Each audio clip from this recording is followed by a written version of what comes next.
आइए आज के कलाम की ओर बढ़ते हैं। नए नियम में से यूहन्ना रचित सुसमाचार उसका 20 अध्याय और उसका 29वां वचन। यूहन्ना 20:29, जॉन 20:29। ईश्वर से कहा, क्योंकि तूने मुझे देखा है, क्या इसलिए विश्वास किया है? धन्य वे जिन्होंने मुझे नहीं देखा फिर भी विश्वास किया है। आइए दुआ करें। खुदा ना आपका शुक्र करते हैं और मांगते हैं इस सुबह का, दोपहर का, शाम रात का, खुदावन पूरे सप्ताह का रूहानी मन्ना लेने के लिए, रूहानी जल लेने के लिए पाक रूह के जरिए हमारी मदद कीजिए। हमारी आत्मिक भूख और प्यास को बढ़ाइए, आत्मिक कानों को, बुद्धि को स्पर्श कीजिए। बाप मेरे होठों को अपनी आंख से छूकर मुझ में होकर काम करे, बात करे और खुदावन हर एक सुनकर समझ कर आपके लिए फैलाई, घराने आश्रित हो और खुदा आपकी महिमा में समझ दे। मांगते यीशु मसीह के नाम में, आमीन। खुदावन का शुक्र करेंगे कि आज फिर एक बार हमें जिंदगी मिली, सुंदर अवसर मिला कि हम उसके घर में आकर उसके नाम की इबादत, उसका जलाल, उसकी महिमा स्तुति कर सके। प्रभु यीशु मसीह 20 तारीख को हमने सुना, क्या सुना?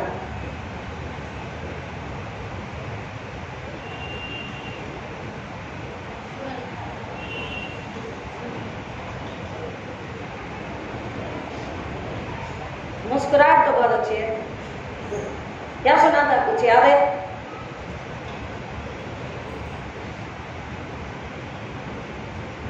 बीस तारीख को हमने सुना कि प्रभु यीशु मसीह ने मौत को हराकर पुनरुत्थान दिया। मैंने आपसे सवाल किया था, क्या सवाल किया था?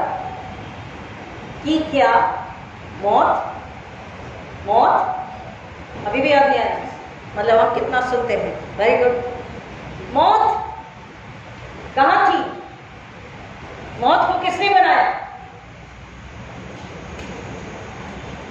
अक्सर लोग कहते हैं कि शैतान ने मौत को बनाया।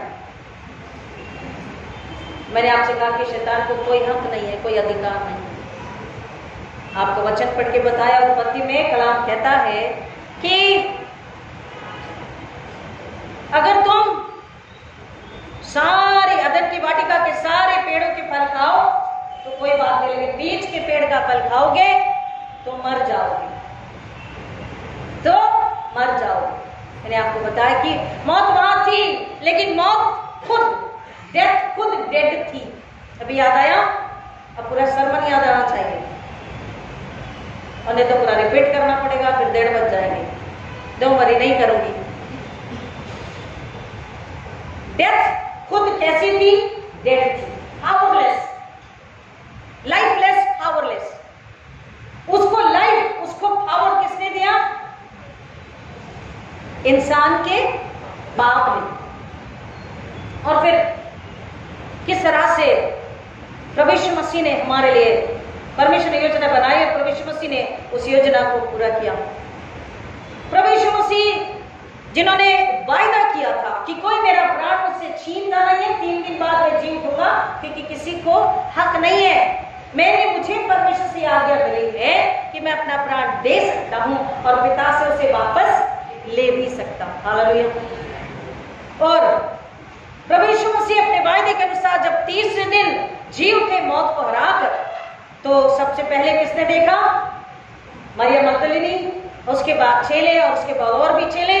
लेकिन एक ऐसा चेला था जो डर में, जो प्रश्न चिन्ह में, जो शंका में, जो शक में अभी भी अकेला था, अभी भी यकीन नहीं कर रहा था। और प्रभु यीशु मसीह यहां पर, अगर आज के संबंध को हम देखना चाहेंगे तो हमको समझ में आता है कि जो परमेश्वर की, खुदा बाप की रूहानी जो फजल या रहम है, डिवाइन मर्सी, जो उसको हम देखते हैं कि थोमा विश्वास नहीं कर रहा। वो क्या कह रहा है? जब तक मैं उसके पंजों में, जहां कीला ठोका गया था, उंगली डालकर न देख लो, उसको जहां बाला मारा गया था, पंजर में हाथ डाल के न देख लो, मैं यकीन नहीं करूंगा। उस पर ना क्रोध, ना ही दंड,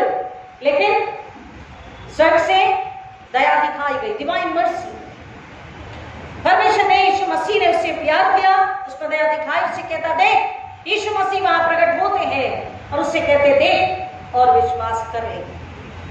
और जब वो देखता है तो वो कहता है you are the lord, you are the master. लेकिन यीशु मसीह क्या कह रहे हैं? तूने देखकर विश्वास किया, लेकिन धन्य है वे, blessed are those who have not seen but yet believed. धन्य है जिन्होंने नहीं देखा फिर भी विश्वास करते। तो अब धन्य है, ब्लेसेड आर दोस, मुबारक है वे लोग जो बिना देखे यकीन करते ईमान लाते हैं। इसका क्या मतलब है? कलाम कहता है, अगर हम उसको ध्यान से पढ़ेंगे समझेंगे कि जब हम बिना देखे, क्योंकि इब्रानियों की पत्री को अगर हम हिब्रूस को पढ़ते तो कहता है अब विश्वास आशा की वस्तु का निश्चय और अनदेखी वस्तु का प्रमाण है। तो हमने जो देखा नहीं, लेकिन अगर हम उस पर विश्वास करते हैं तो कलाम कहता है कि उस विश्वास के बाद हम प्रभु यीशु मसीह से या परमेश्वर से, स्वर्ग से अपने रिश्ते को बढ़ाते हैं। हालेलुया, आमीन।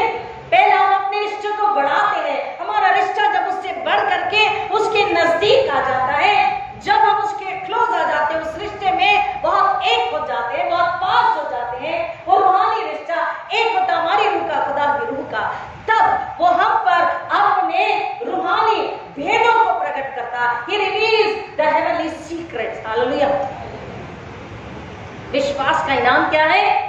हमने नहीं देखा लेकिन ईमान लाया तो वो कहता है हम उससे अपने रिश्ते को, अपनी दोस्ती को, अपनी संगति को हर लम्हा बढ़ाते हैं, पल पल बढ़ाते हैं। और हम उसमें जब बढ़ते जाते हैं, वो रिश्ता जब बहुत संगीन एक हो जाता है, तब वो हम पर अपने आप को, हेवनली सीक्रेट्स मतलब खुद अपने आप को, यीशु मसीह दुनिया में आए खुद बाप को प्रकट करने के लिए, उसके प्रेम को प्रकट करने, उसके जीवन को प्रकट करने के लिए। तो वो जब हेवनली सीक्रेट्स रिवील करता मतलब अपने आप को और ज्यादा वो विश्वास करने वाले पर प्रकट करता, रिवील करता है कि और वो उसे जाने और उसकी ताकत को जाने।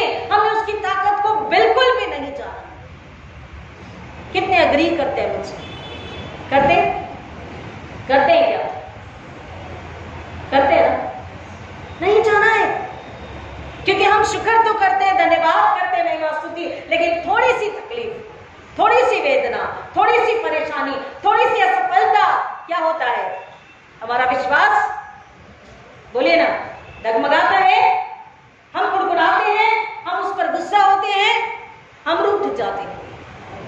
हमने उसकी ताकत को क्योंकि जाना नहीं, इसलिए वो कहता है धन्य जिन्होंने देखा ने विश्वास किया। और वो विश्वास जो है उसके बहुत करीब लेकर जा, इतना करीब कि एक लेट अर्नेस्ट मल का गीत है, सांस से भी करीब आ तो सही, सांस से भी करीब आ तो सही, पूरे दिल से मुझे बुला तो सही,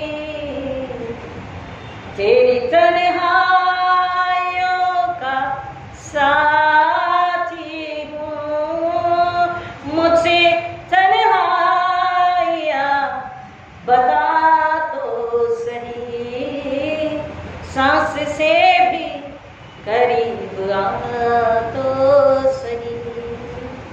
इसका मतलब है कि जब हम सांस लेते हैं, सांस लेने से भी पहले हर पल मसीह यीशु, हालेलुया, बोलिए आमीन, मसीह यीशु, उसका कलाम, वो विश्वास, इतना गहरा विश्वास कि सांसें लेने से भी पहले खुदावन, वो नजात देने वाला यीशु मसीह, वो दूल्हा, वो राजा, वो रब्बी हमारे अंदर, हमारे बाहर, हमारे चारों ओर, हमारे आसपास से,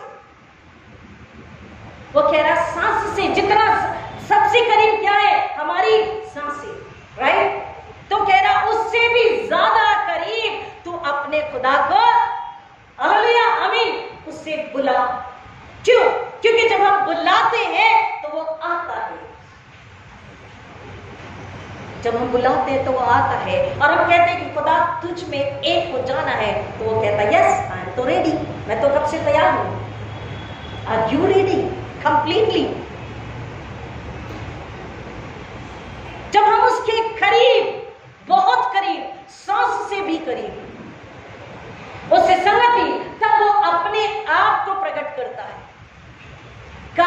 सेवा सुसमाचार करने किस तरह करना है, किस परिस्थिति में तुझे कैसे निर्णय लेना, कैसे बात करनी है, कौन सा वचन, कौन सी प्रार्थना तुझे कब कहां कैसे करनी है, कैसे चंगाई, कैसे दुष्ट आत्मा से छुटकारा होगा, हेवनली सीक्रेट्स, स्वर्ग के गुण भेद परमेश्वर कैसे काम करता और क्या करने वाला है, वो उसको हम पर रिवील करता है।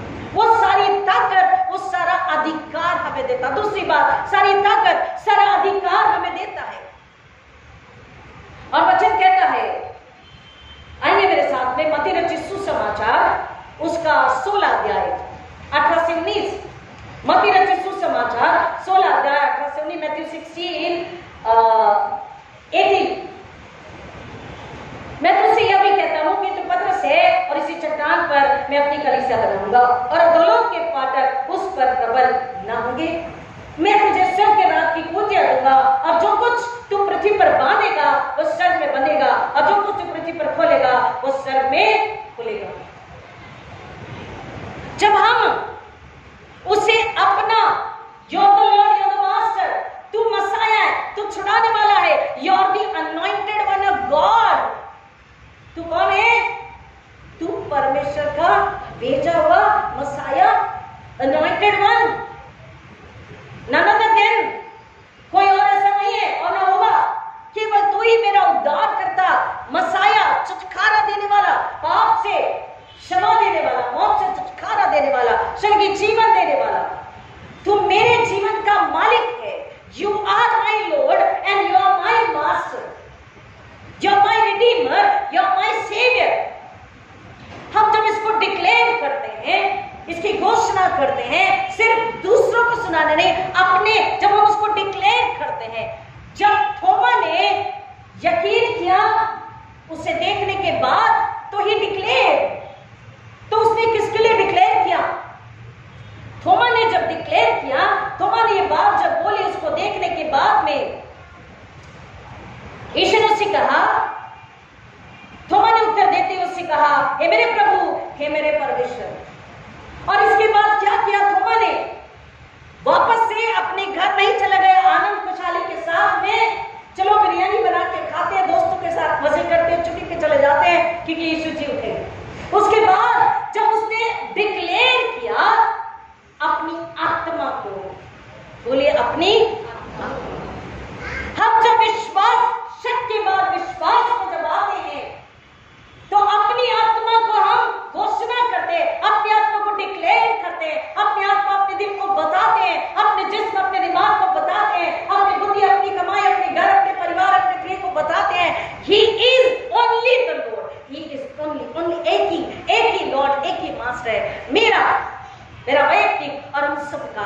जब हम ये डिक्लेयर करते हैं, जब उस पर विश्वास करते हैं, जब हम तैयार हो जाते हैं, परमेश्वर देखता है ये तैयार है, तो परमेश्वर कहता है कि मैं इस चट्टान पर अपनी कलीसिया बनाऊंगा और अधोलोक के फाटक उस पर प्रबल नहीं होंगे। ग्रीक में उसे कहते हैं एक्लीसिया, चर्च। हम चर्च है, एक्लीसिया है, तो उस एक्लीसिया को जब बनाता है, सुनिएगा ध्यान से, मैंने आपसे कहा कि मौत को अधिकार नहीं था, मौत खुद मरी हुई थी, और जो पाप से, जिसके अंदर कोई पाप नहीं, जो पाप से अज्ञात था, जिसे पाप पता ही नहीं था, बाइबल कहती he has no sin, उसमें कोई गुनाह नहीं था। अच्छा सुनिए ना, अगर यीशु मसीह को सूली नहीं दी जाती तो यीशु मसीह आज कहां होते? कभी सोचा? यीशु मसीह 33.5 साल में उन्हें सूली दी गई और बाइबल कहती है कि उनमें कोई पाप नहीं था। तो अगर सूली 33.5 साल में नहीं दी जाती तो यीशु मसीह कहां होते? मतलब जस्ट इमेजिन, अगर आप जमीन पर होते यीशु मसीह तो भी 30 साल के ही होते ना, क्योंकि गुनाह तो है नहीं, पाप तो है नहीं, बुराई तो है नहीं, ही इज सो होली। तो आज की दुनिया में हमारे सामने चलते फिरते, हालेलुया, जस्ट थिंक। और इसीलिए हमको वो जीवन देने के लिए, अपना सा बनाने के लिए, इसलिए कहता है बताती हूँ, तन्हाइयां क्यों आती जीवन में? आप कहेंगे नौकरी नहीं, बिजनेस नहीं, घर में परिवार में झगड़े नहीं। सबसे पहले तन्हाइयां इसलिए आती है, हमारा शक थोमा तन्हाई में अकेले में चला गया, उसने ईमान को कमजोर कर दिया। प्रियो, तन्हाइयों को मौका न दे। बोले आमीन। हम उसके फजल में हमेशा बने रहे, उसके कलाम के साथ अगर चलेंगे और ईमान रखेंगे तो वचन में बने रहेंगे, उसकी संगति में बने रहेंगे। तन्हाइयां दरवाजा खटखटाएंगी, देख तेरे पास ये नहीं, तेरे पास वो नहीं, तेरा रिश्तेदार ऐसा, तेरा पासवान, तेरी कलीग से ऐसा, तेरा दोस्त ऐसा, दुनिया में ऐसा, तू ऐसा। हमें कोई फर्क नहीं पड़ेगा, दुख हो सुख हो, हमें फर्क नहीं पड़ेगा। तन्हाइयां दरवाजा खटखटा के हार के वापस जाएगी। हमारे शक संदेह और फिर हमारा पाप, हमारी लालसा, ये हमें दुख में डालते और वो फिर तन्हाई केवल तन्हाई नहीं है, इसको लार्जर रूप में अगर आप समझना चाहेंगे गहराई में, तो it creates a depression spirit.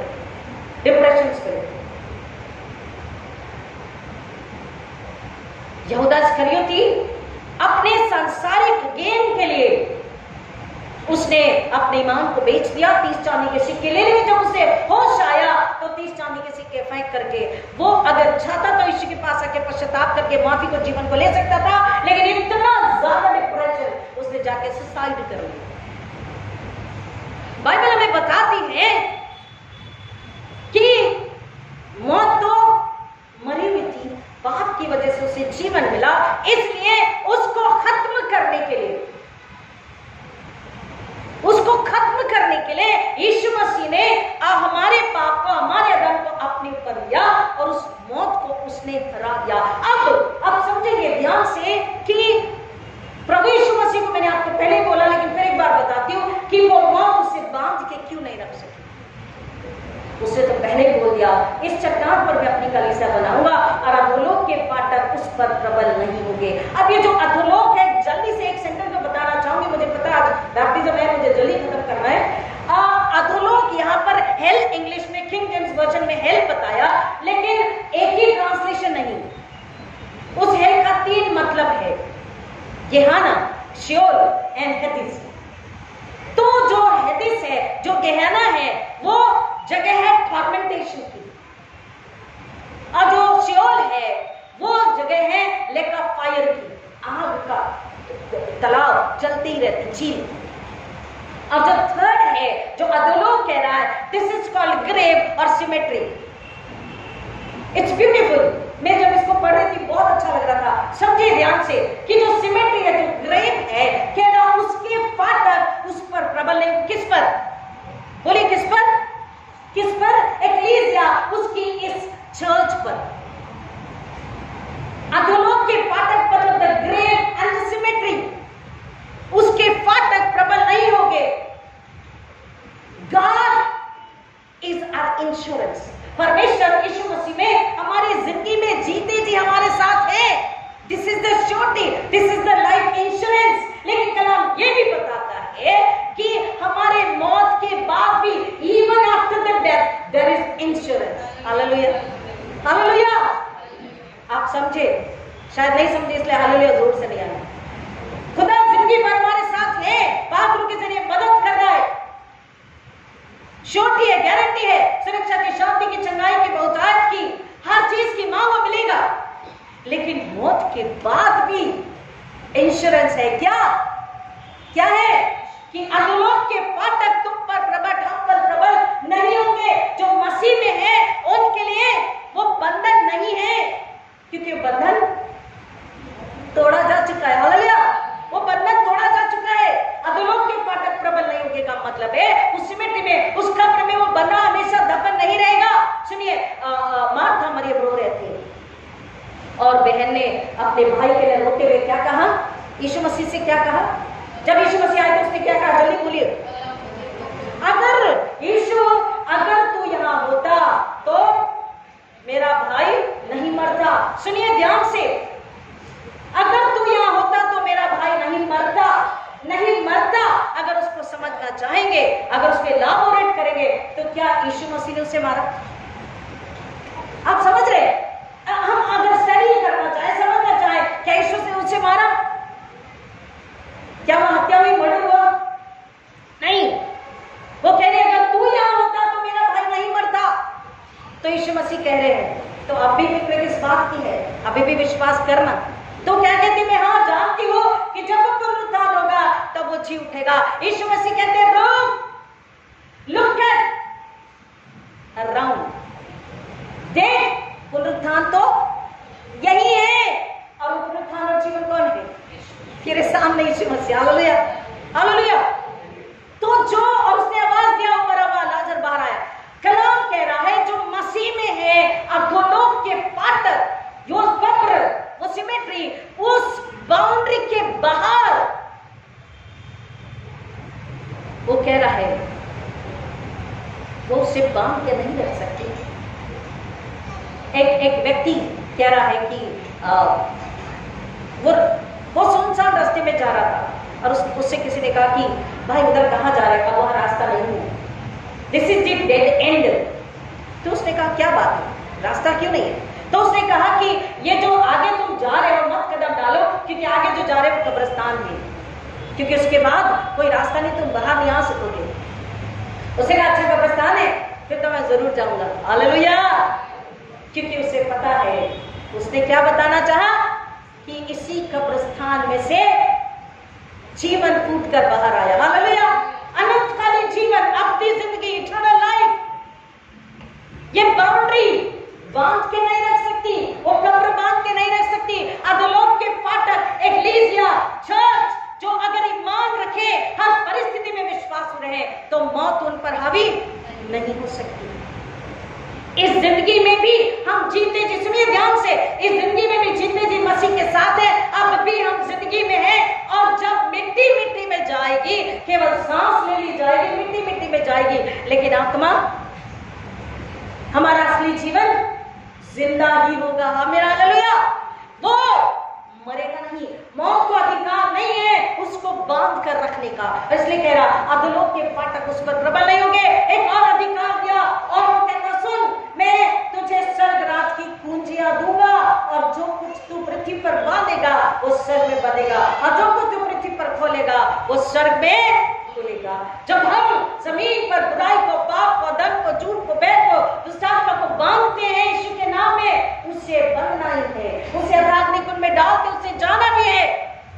और जमीन पर जब हम अच्छाई को, चंगाई को, बहुतायत को, प्रेम को, आदर को, आनंद को, जीवन को यीशु के नाम में डिक्लेयर करते बोलते हैं, उस स्वर्ग में खुल जाता है। हमको यह अधिकार है, लेकिन कब? जब हम जल्दी से, यीशु मसीह ने मत्ती रचित सुसमाचार 28वां अध्याय, मेरे साथ आएंगे, तब यीशु ने 28वां अध्याय 18 वचन 28-18 तब यीशु ने उनके पास आकर कहा, सर्वप्रति का सारा अधिकार मुझे दिया गया, इसलिए जाओ सब जातियों के लोगों को चेले बनाओ, तथा उन्हें पिता, पुत्र और पवित्र आत्मा के नाम से बपतिस्मा दो, और जो जो आज्ञा मैंने तुम्हें दी है उनका पालन करना सिखाओ। कब वो अधिकार, वो समझ, जो बांधोगे स्वर्ग में बनेगा, जो खोलोगे स्वर्ग में खुलेगा, ये अधिकार हमारे पास है। जब दुआ करते पूरा होता कब? जब हम स्वयं आज्ञा पालन करें। हम जब खुद कलाम में, वचन में बने रहेंगे तब, और हम एक और रूह को मसीह देकर आज्ञा पालन सिखाएंगे, उसको ईमान में लाएंगे मसीह के पास, उसकी रूह को नाश होने से बचाएंगे। और जब वो विश्वास कर ले यीशु मसीह पर, तब उसे पिता, पुत्र, पवित्र आत्मा के, खुदा बाप, खुदा बेटे और खुदा पाक उनके नाम से जब उन्हें बपतिस्मा देंगे, कलाम कहता है उसे बपतिस्मा दो, और जो जो आज्ञाएं मैंने तुम्हें दिए उसे मानना सिखाओ। तो जो आज्ञा को मानता रहेगा, जो ईमान में बना रहकर, इस वचन में, कलाम में बना रहेगा, उसके पास अधिकार है कि जो जमीन पर बुराई को बांधे तो स्वर्ग में बन जाए। यीशु से अधिकार देता, और जमीन पर जो अच्छाई को खोले, चंगाई को खोले, बहुतायत को खोले, रिश्ते को खोले, मेल मिलाप को खोले, कहता वो स्वर्ग में खुल जाएगी। क्यों? क्योंकि मैंने आपको ये भी बताया था 20 तारीख को, क्योंकि वो राजा है और उसके पास एक क्या है? वो राजा है, उसके पास एक क्या है? क्या है? बोलिए ना, राजा के पास क्या होता है? राज्य। King has kingdom, उसके पास राज्य है। ऑफ कोर्स राजा के पास राज्य है और अधिकार है, इसलिए अधिकार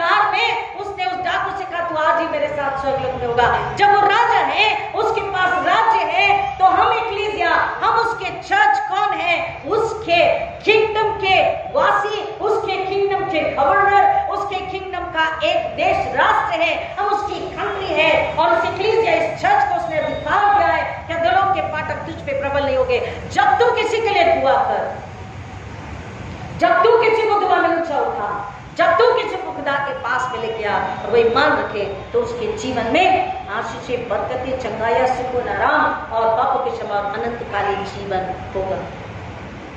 यह अधिकार उसने हमको दिया है। क्यों? क्योंकि हम उस राज्य के वारिस हैं, अधिकारी हैं, हम उसकी घराने के हैं। We belong to that heavenly country. He has kingdom, उसका राज्य है, और उस राज्य के हम जब रहवासी हैं, governor, the ecclesia, the church is governor। अब इसने तो कहा है, ऐ हमारे बाप तू जो आसमान पर है, तेरा नाम पाक माना जाए, तेरी बादशाहत आवे, जैसी तेरी मर्जी।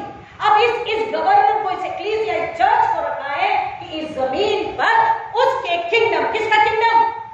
यीशु राजा के किंगडम को, उसके राज्य को हम जमीन पे स्थापित कर सके, उसके राज्य को जमीन पे लाके, उसकी इच्छा क्या है कि एक भी आत्मा पाप में न रहे, एक भी आत्मा पाप की वजह से नाश न हो, हर एक सुकून में, आराम में, जीवन में, चंगाई में, आनंद में बना रहे। और इसलिए किंगडम विल बी एस्टैब्लिश। इसलिए प्रभु यीशु मसीह ने यह वायदा किया, यह अधिकार दिया। क्यों? क्योंकि वो कहता, I am the king, I am the messiah. What is the basis of the kingdom? सर के राज्य का बेसिस क्या है, फाउंडेशन क्या है? I am the king, I am the messiah, I am the anointed one of God. मैं मसीहा हूं, परमेश्वर की ओर से भेजा हुआ अभिषेक, और राजा मैं हूं। उस बेसिस पर उस राज्य का निर्माण होता है, kingdom of haven.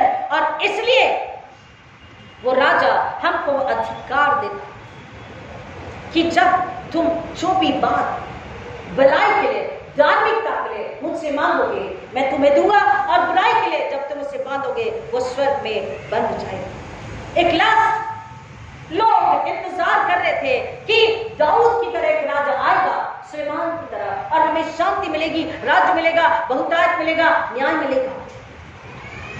I repeat कि यहूदा इस्करियोती को भी यही लगा था, लोगों को भी। तो जितनों को आत्मीयता नहीं समझ में आई, वो उसे छोड़कर चले गए। यहूदा ने भी 30 साल के सिक्के के लिए उसे छोड़ दिया। यीशु मसीह अपने चेलों को बता रहे थे, वहां के लोगों को, आज हमें बता रहे हैं कि तुम्हें इस रोमन एम्परर से, इस रोमी सम्राट से, उसके अत्याचारों से तुम्हें छुटकारा चाहिए। राइट? तुम डरते, ये कब तक तुम्हारे पीछे दौड़ेंगे? कब तक अत्याचार होगा? कब तक? कमान आधे ज्यादा बता चुके। कब तक? इनके दायरे कहां तक है?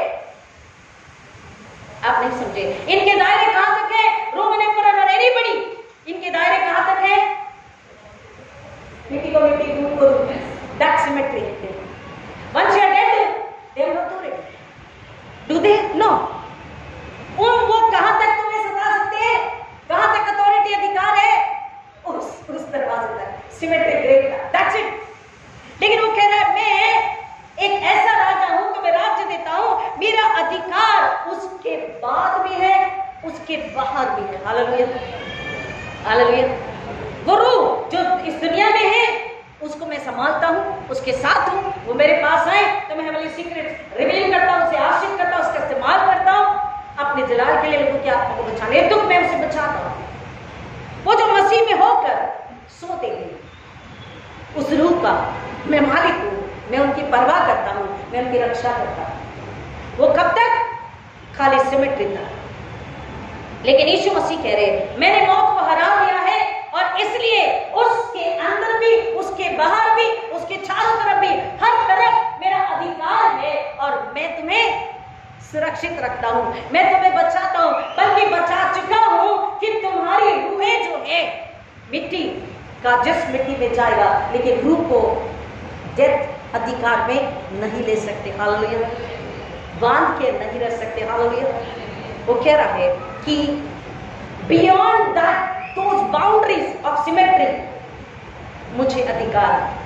हालेलुया। मुझ राजा को अधिकार है, उसके बाद भी, उसके बाहर भी, हर तरफ मुझे अधिकार है, क्योंकि मैंने मौत को हराया और मैं तुम्हें जिंदगी देता हूं। इसलिए वो अपनी एक्लीसिया, अपनी चर्च से, अपनी कलीसिया से कहता है कि तुम मेरी ताकत, मेरी समझ, मेरी बुद्धि, मेरी समझ में, मेरे गवर्नर, मेरी कंट्री, हेवनली कंट्री होकर, मेरे लोग होकर दुनिया में ऐसा जियो कि एक रूह को जो पाप में है, अंधकार में है, तकलीफ में है, पीड़ा में है, मौत के डर में है, अभी भी पुनरुत्थान पर विश्वास नहीं करी है, नहीं कर पा रही है, तुम उनके पास जाओ। बोलने की ताकत, बुद्धि, शब्द मैं दूंगा। तुम उनके पास जाना तुम्हारा फर्ज है, उन्हें बताना तुम्हारा फर्ज है, उनके लिए दुआ करना तुम्हारी बुलाहट है। और जब तुम ऐसा करते हो तुम इनाम को पा चुके। Hallelujah, hallelujah. प्रियो, कलाम कह रहा है, धन्य वे जिन्होंने नहीं देखा लेकिन फिर भी विश्वास करते हैं। आज ऐसे बहुत से हैं जिन्होंने नहीं देखा लेकिन हमारे गवाही की गवाही पर, आप समझे, विटनेस ऑन विटनेस, किसी ने देखा कि यहाँ चंगाई में छुटकारा व दुष्ट आत्मा निकली, सुन करके विश्वास किया, आज वो मसीह के साथ है, 2 गुनी नहीं 4 गुनी आशीष में है। हालेलुया। अब वो मसीह की सेवा कर रहा है। वो कह रहा है, मेरे इस एक्लीसिया, मेरे इस चर्च को मैंने अधिकार, सामर्थ, बुलाहट सब कुछ दिया है, तुम्हें मेरे करीब आकर, सांस से भी करीब आकर, सारी दुनिया को बुलाकर, अपने आप को बुलाकर, रूह में, पवित्रता में, वचन के जरिए, पाखरू के जरिए, जब तुम मसीहत में मेरे पास बने रहते हो, मैं तुम्हें उस रूहानी से भरता हूं और तुम्हें एक और को बचाने के लिए तुम्हारा इस्तेमाल करता हूं। आज जितने लोग बपतिस्मा ले रहे हैं वो इस बात को समझ ले कि बपतिस्मे का मतलब क्या है। यीशु ने क्यों कहा, मैं खत्म करें, यीशु ने क्यों कहा कि जो विश्वास करे, प्रभु यीशु मसीह ने कहा जगत के कोने कोने में जाओ, मेरे नाम का सुसमाचार प्रचार दो। किसके नाम का? यीशु मसीह के नाम का। यीशु मसीह जो पापों को, जो कुंवारी मरियम से पवित्रता से पैदा हुआ, पवित्र आत्मा के जरिए, जिसने मौत को, पाप को, दर्द को, शरीर को, संसार को, नरक को, मौत को हरा दिया, मौत को हरा के जी उठा, वो जो सबसे प्यार करता है उसका सुसमाचार सुना। और जो उस सुसमाचार पर विश्वास करे उससे पिता, पुत्र और पवित्र आत्मा के नाम से बपतिस्मा दो, क्योंकि जो विश्वास करेगा उस पर बपतिस्मे के बाद वो अधोलोक के फाटक बोलेगा। हालेलुया। शैतान, पाप, संसार, खबर उस पर अधिकार नहीं रखता। हालेलुया। फिर वो बपतिस्मे के बाद क्यों बोला बपतिस्मा दो? वो परमेश्वर के घर के, उसके मंदिर के, उस एक्लीसिया के मेंबर बन जाते हैं, वो अधिकारी बन जाते हैं, वो खुदा से डायरेक्टली मांग सकते हैं और खुदा उन्हें सुनकर उत्तर देता है और खुदा उन्हें बहुतायत से आशीष करता है और खुदा उनका इस्तेमाल करता है एक रूह को, एक घराने को बचाने के लिए। अधिकार, ये कलीसिया में, एक्लीसिया में मिलने का अधिकार, वहां के घर के सदस्य बन जाते हैं और वहां घर के भी, हेवनली हाउस के भी, वो पिता के घर के भी वो मेंबरान बन जाते हैं। बपतिस्मे का मतलब इसलिए बोला, बपतिस्मा का मतलब है शरीर से मर जाना और आत्मा में जी उठना। शरीर के सोच विचार काम लालसा के लिए मर जाना और आत्मा में जी उठना। आज जितने लोग बपतिस्मा ले रहे बड़े, इस बात को समझे, जो बच्चे हैं उन्हें आप बताएं, आपका फर्ज है, ताकि आप और आपके घराने प्रभु यीशु मसीह के लिए महिमा लाते रहे, क्योंकि अधिकार आपका है, सामर्थ परमेश्वर की है, हम उसे इस्तेमाल करें, उसकी महिमा करें। खुदा इस वचन की गहराई में जाने आशीष करे। आइए दुआ करें। खुदा आपका शुक्र करते हैं कि आपने फिर एक बार हमें याद दिलाया कि हम आपके हैं, हम पर हमको अधिकार नहीं। मेरा यीशु, हमारा यीशु हमें जीना चाहिए और हम यीशु की महिमा के लिए आगे बढ़ना चाहिए। खुदा हम अपनी सूली लेकर आगे बढ़े दृढ़ विश्वास में और खुदा हर परिस्थिति में विश्वास करे, धन्यवाद ही रहे और आपकी महिमा के लिए फल ला सके। ये फजल मैं आपसे मांगती हूँ, मेरी कलीसिया को अपनी ताकत, अपनी बुद्धि, अपने बल से भरी और खासतौर पर जो बपतिस्मा ले रहे हैं वो, उनके घराने इस बात को समझे और मसीह में बढ़ते जाएं और खुदा उनके जरिए आपको जलाल मिले, समझ दीजिए। मांगते खुदा यीशु मसीह के नाम में, आमीन। और हमारे खुदा यीशु मसीह का फजल, खुदा बाप की मोहब्बत, खुदा पाक और कृपा का सुख आराम आप में से हर एक के साथ, खास तो मुझे पहली बार सुनेंगे उनके साथ, यीशु के आने तक हमेशा हमेशा बना रहे। आमीन। God bless.